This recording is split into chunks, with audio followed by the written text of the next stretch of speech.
Hello and welcome back to Module 2 and this European Schoolnet Academy course on computer games in the classroom.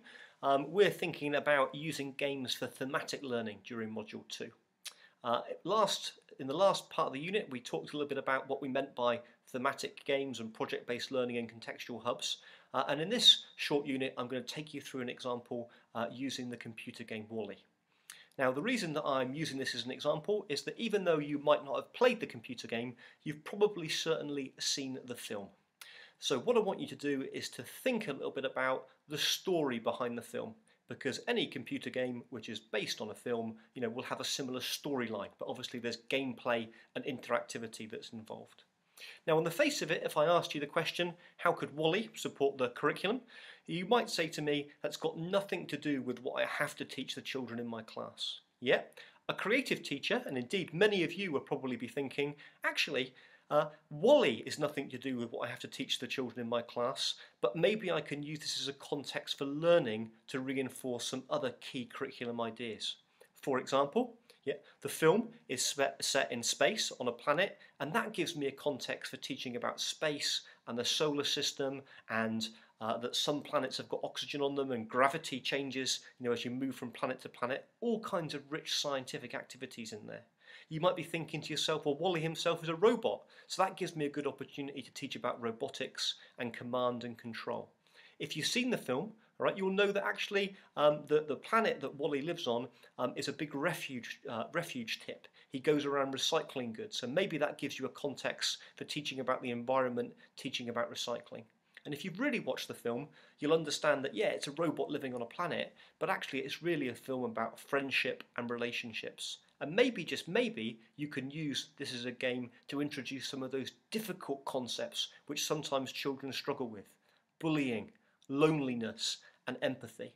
Just like any good game combined with any good teacher, you can actually use it to do whatever you want as long as you've got a good sense of imagination. Here's an example from Atherstanford Primary School in East Lothian in Scotland. They played this video game for 6 weeks for 5 or 10 minutes after their morning break time. Obviously they couldn't all play the game at the same time, but they took it in turns and they developed a little rota to help them play it.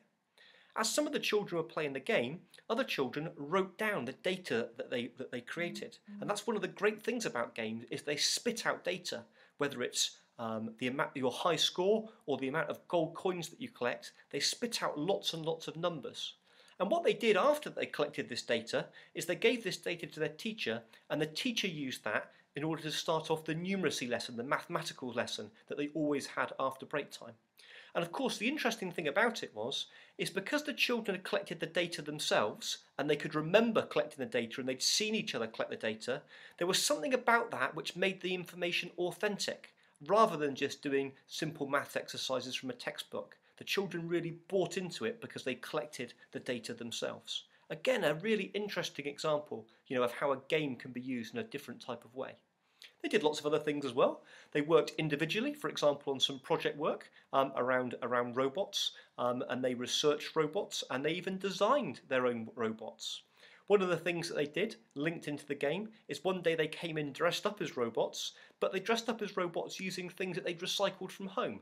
Remember, of course, that the game is set on a planet where it's a tip and everything needs to be recycled. It's got a strong environmental ethos behind it. What we've found with many of these games-based learning projects that we've done in schools is that children will write and write and write if they buy into the activity. And again, because of the cultural relevance of games and because it was a great classroom teacher, there were lots and lots of strong literacy and numeracy activities which accompanied this project. They also did group work. It wasn't just about working independently, and they did group work and newspaper reports on the story of the game and on the story of the film. Again, using that game as the context for learning. I mentioned before, you could use robots for command and control, and that's what they did to help reinforce aspects of the early stages computer curriculum. And they even brought in an expert from Heriot-Watt University in Edinburgh, who was an artificial intelligence expert, and the children got to ask them questions. He still maintains that the questions coming from those 7-year-olds were some of the hardest ones he's got in all of his professional career. So as I said, it's a really, really great context for learning. It's just all about our imagination. How do we take a context, how do we take a theme, in this case a video game, and link it to other aspects of the curriculum in order to reinforce our learning? Go away and have a think about that. Can you think of any games that potentially you might be able to use to reinforce your curriculum?